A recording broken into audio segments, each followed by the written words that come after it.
Hi everyone, welcome to our channel Amarjit Tutorials. Friends, today I am going to start class 10th Science 1 chapter number 1st, that is gravitation. इसका आज lecture number 1 है। इस chapter में कुल 3 से 4 lecture आएंगे जिसमें ये चैप्टर पूरा फिनिश हो जाएगा। लास्ट में मैं इस चैप्टर का न्यूमेरिकल भी कराऊंगा, तो आप चैनल को अभी तुरंत सब्सक्राइब करो और बेल आइकन को प्रेस करो ताकि आने वाला वीडियो आपको जल्दी मिलते रहे। तो पहले देखते इंडेक्स, यानी साइंस में टोटल कितने चैप्टर्स है। तो टोटल आपको यहाँ 10 चैप्टर्स दिख रहे होंगे। तो आज हम स्टार्ट करते हैं फर्स्ट चैप्टर से, ग्रेविटेशन से। तो ये ग्रेविटेशन फर्स्ट चैप्टर। इसमें आज हम कवर करने वाले हैं 3 टॉपिक्स, डेट इज पहला है ग्रेविटेशन, दूसरा circular motion and centripetal force, तीसरा केपलर्स के लॉ। तो चलिए स्टार्ट करते हैं ये वीडियो। तो पहला क्या है, व्हाट इज ग्रेविटी। डेफिनेशन से स्टार्ट करते हैं ग्रेविटी का। तो बहुत लोग को यहाँ मिसकंसेप्शन होता है कि ग्रेविटी और ग्रेविटेशनल फोर्स एक ही चीज़ है, लेकिन आज मैं आपको बता देना चाहता हूँ कि ग्रेविटी और ग्रेविटेशनल फोर्स में माइनर यानी छोटा सा एक डिफरेंस होता है। तो क्या डिफरेंस होता है वो देखते हैं। तो ग्रेविटी का डेफिनेशन लिखा है, gravity is an attractive force which acts between earth and object. Grey लगता है वो बिटवीन अर्थ एंड ऑब्जेक्ट, यानी अर्थ और ऑब्जेक्ट के बीच में जो फोर्स लगे उसे बोलेंगे ग्रेविटी। मैं आपको एक एग्जांपल से बताता हूँ। जैसे ये है अपना अर्थ और ये कोई ऑब्जेक्ट है। अब इन दोनों के बीच में जो फोर्स लगेगा उसे बोलेंगे ग्रेविटी। इसमें क्या होगा, ये ऑब्जेक्ट यानी ये अर्थ इस एप्पल को खींचेगा और ये एप्पल इस अर्थ को खींचेगा। तो होगा क्या, ये एप्पल अर्थ के यहाँ फॉल करेगा। ऐसा क्यों? क्योंकि देखो ये दोनों फोर्स तो अपने लगा रहे, यानी ये अर्थ इस एप्पल को खींच रहा है, एप्पल इसे खींच रहा है। और जा कौन रहा है, एप्पल अर्थ के पास जा रहा है। ऐसा क्यों हो रहा है? क्योंकि मास का इसमें डिफरेंस है। अर्थ के पास ज़्यादा मास है, यानी उसके पास ज़्यादा ग्रेविटेशनल फोर्स होगा, यानी उसके पास ज़्यादा ग्रेविटी होगा। तो एप्पल इसके ऊपर फॉलिंग हो जाएगा। अब तो था ग्रेविटी, अब देखेंगे हम ग्रेविटेशनल फोर्स। तो व्हाट इज ग्रेविटेशनल फोर्स, इसका डेफिनेशन लिखा है, gravitational force is an attractive force which acts between 2 object. इसमें माइनर सा डिफरेंस है। क्या है, ग्रेविटेशनल फोर्स क्या है, वो भी अट्रैक्टिव फोर्स है। वो किस में लगता है, which acts between 2 objects. 2 objects के बीच में जो फोर्स लगता है उसे बोलेंगे ग्रेविटेशनल फोर्स। सिंपल सा है। अब इसका एग्जाम्पल से समझते हैं। जैसे यहाँ 2 ऑब्जेक्ट है, अब इन दोनों ऑब्जेक्ट के बीच जो फोर्स लगेगा उसे बोलेंगे ग्रेविटेशनल फोर्स। यानी ऑब्जेक्ट, ये वाला ऑब्जेक्ट इसे अपने तरफ अट्रैक्ट करेगा और ये एप्पल यानी एक ऑब्जेक्ट इस पत्थर को अपने तरफ अट्रैक्ट करेगा। लेकिन कर कौन पाएगा, ये पत्थर, क्योंकि इसके पास मास ज़्यादा है, यानी इसके पास ग्रेविटेशनल फोर्स ज़्यादा होगा। तो आई होप आपको ग्रेविटी और ग्रेविटेशनल फोर्स में डिफरेंस पता चल गया होगा।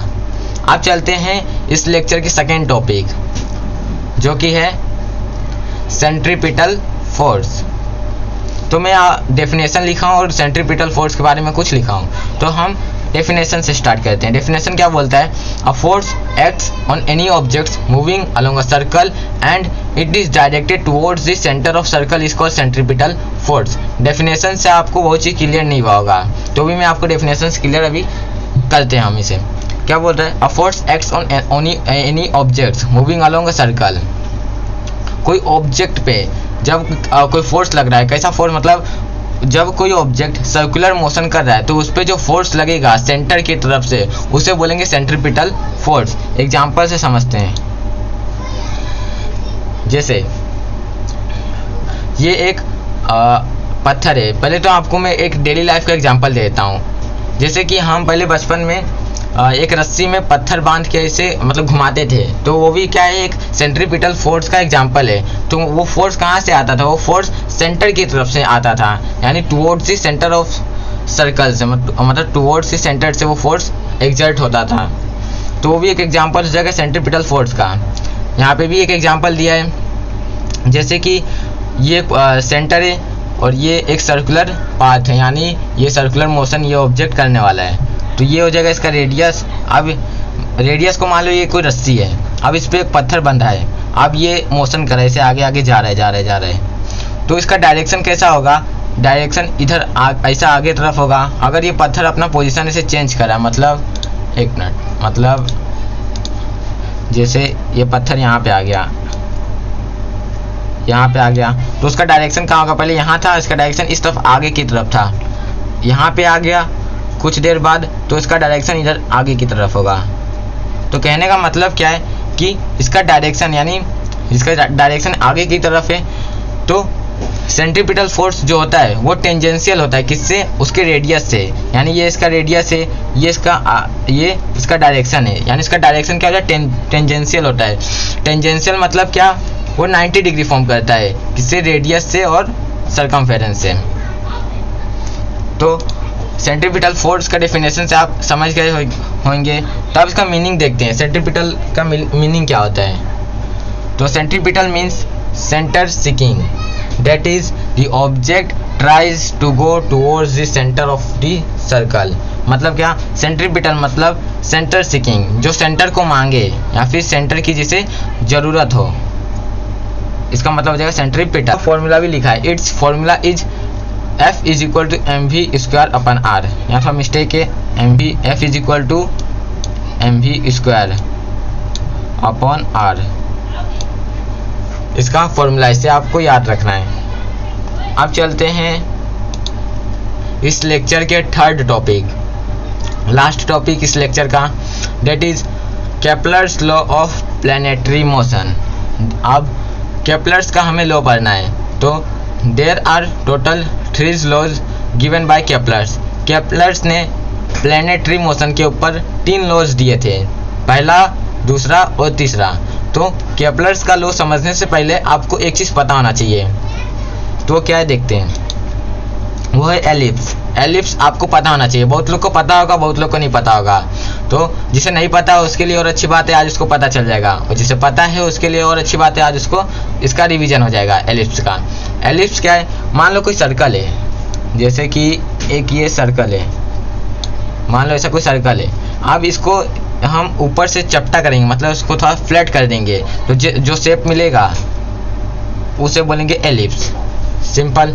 अब एलिप्स की कुछ प्रॉपर्टीज होते हैं और इसके कुछ खास बातें होते हैं, वो क्या है, जैसा आपको पता होगा कि एलिप्स में सेंटर नहीं होता, जो सर्कल होता है उसमें सेंटर होता है, कोई एक तो सेंटर होगा, लेकिन एलिप्स में सेंटर नहीं होता, उसमें फोकल पॉइंट्स होते हैं। वो कितने होते हैं, 2 होते हैं फोकल पॉइंट्स, 2 फोकल पॉइंट्स होते हैं, जिसे हम बोलते हैं फोकाई, एक F1 और एक F2। दूसरा बात कि एलिप्स में 2 एक्सिस होते हैं, वो भी कैसे होते हैं, एक बड़ा एक्सिस होगा और एक छोटा होगा। तो जो छोटा एक्सिस होगा उसे बोलेंगे माइनर एक्सिस, और जो बड़ा एक्सिस होगा उसे बोलेंगे मेजर एक्सिस। अब वही प्रॉपर्टीज जो मैं बोला वही यहाँ देख लेते, लिखा हुआ है, properties of ellipse. Ellipse has 2 focal points also called foci. जैसा मैंने आपको बताया, एलिप्स में 2 फोकल पॉइंट्स होते हैं, F1 एक ये F2, नाम आप कुछ भी दे सकते हो। दूसरा, ellipse has 1 major and 1 minor arc, ये भी मैंने आपको बताया। तीसरा, the total sum of distances to the 2 focal points from every points on the curve is constant. अब ये स्टेटमेंट को समझने के लिए मैं आपको एक एग्जांपल देता हूँ। आप नेक्स्ट स्लाइड पे जाते हैं, वहाँ आपको मैं एक एग्जांपल देता हूँ। तो जैसे क्या बोल रहा है, the total sum of distances to the 2 focal points. अब यहाँ मैं आपको पेन एक ले लेते, 1 मिनट। हाँ, F1 यानी एक ये फोकल पॉइंट्स और एक ये फोकल पॉइंट्स। अब यहाँ से एक मान लो एक ये पॉइंट है, ये एक पॉइंट है। अब यहाँ से यहाँ तक अगर लाइन ज्वाइन किया एक फोकल पॉइंट से दूसरे फोकल पॉइंट से, यहाँ अगर लाइन ज्वाइन किया, और मान लो यहाँ भी एक पॉइंट है, जैसे यहाँ ले लेते हैं एक। अब F1 से एक लाइन में अगर ज्वाइन करूँ और F2 से यहाँ पे एक लाइन ज्वाइन करूँ, तो क्या बोल रहा है, the total sum of distances to the 2 focal points. मतलब क्या, मान लो यहाँ ले लेते हैं A,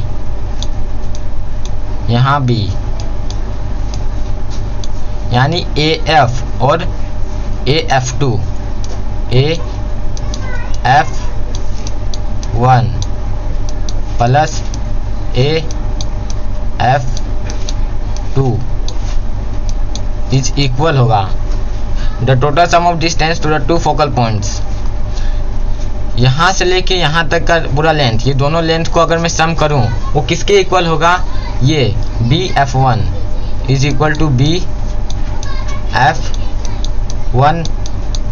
प्लस BF2।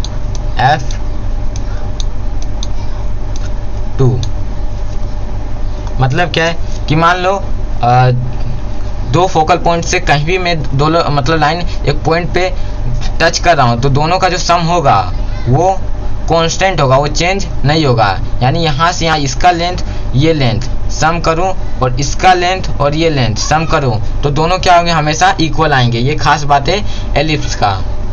तो अब चलते हैं केपलर्स के फर्स्ट लॉ पे, केपलर्स फर्स्ट लॉज। इसे हम कहते हैं लॉ ऑफ ऑर्बिट। ऐसा क्यों, तो देखते हैं। अब केपलर्स का फर्स्ट लॉ का स्टेटमेंट क्या है, the orbit of the planet is an ellipse with the sun at one of the foci. मतलब क्या है, the orbit of the planet यानी प्लैनेट का ऑर्बिट किस शेप का है, एलिप्स के शेप का है। मतलब कुछ ऐसा होगा, इस शेप का, ऐसा, with the sun at one of the foci. और एलिप्स में दो फोकल पॉइंट्स होते हैं तो उस पे मतलब उसमें एक किसी फोकाई पे सन अपना प्रेजेंट है। केपलर्स का फर्स्ट लॉ ये बोलता है। अब एग्जांपल की मदद से समझते हैं। तो इसमें ऑर्बिट कैसा है, एलिप्स शेप का है और इसमें एलिप्स में दो फोकल पॉइंट्स होते हैं तो F1 F2। तो किसी एक फोकल पॉइंट्स पे अपना सन प्रेजेंट है, यही बताया था केपलर्स का फर्स्ट लॉ, जैसा कि आपको इस डायग्राम में दिख रहा होगा। अब बढ़ते हैं केपलर्स के सेकेंड लॉ पे। देखते हैं केपलर्स का सेकेंड लॉ क्या है। केपलर्स सेकेंड लॉज, इसे हम बोलते हैं लॉज ऑफ इक्वल एरियाज। ऐसा क्यों, तो उसके स्टेटमेंट पढ़ के हमें समझेगा। स्टेटमेंट क्या है, the line joining the planet and the sun sweeps equal area in equal interval of time. तो आपके टेक्स्ट बुक में एक ऐसा डायग्राम होगा सेकेंड लॉ पे। इसमें क्या है, the line joining the planet and the sun. यहाँ मान लो कोई प्लैनेट है, यहाँ से ये लाइन ज्वाइन किया, वो क्या करेगा, स्वीप्स इक्वल एरिया। मतलब स्वीप्स मतलब कवर करेगा। यहाँ कोई प्लैनेट था, कुछ टाइम बाद यहाँ पे आया होगा, कवर किया होगा डिस्टेंस, फिर यहाँ एक लाइन ज्वाइन करेंगे। तो मान लो इसका टाइम मान लेते टी कितना लगा इसको यहाँ से यहाँ जाने में, 1 मंथ टाइम यहाँ लगा, 1 मंथ। वैसे ही यहाँ पे प्लैनेट है और कुछ टाइम बाद यहाँ पे पहुँच गया तो मान लो इसका भी टाइम लगा 1 मंथ। वैसे ही यहाँ पे कोई प्लैनेट है, ई पॉइंट पे, वो एफ पे जाएगा, इसका भी टाइम मान लेते हैं, time is equal to 1 month. तो स्टेटमेंट क्या है, the line joining the planet and the sun sweeps equal area in equal interval of time.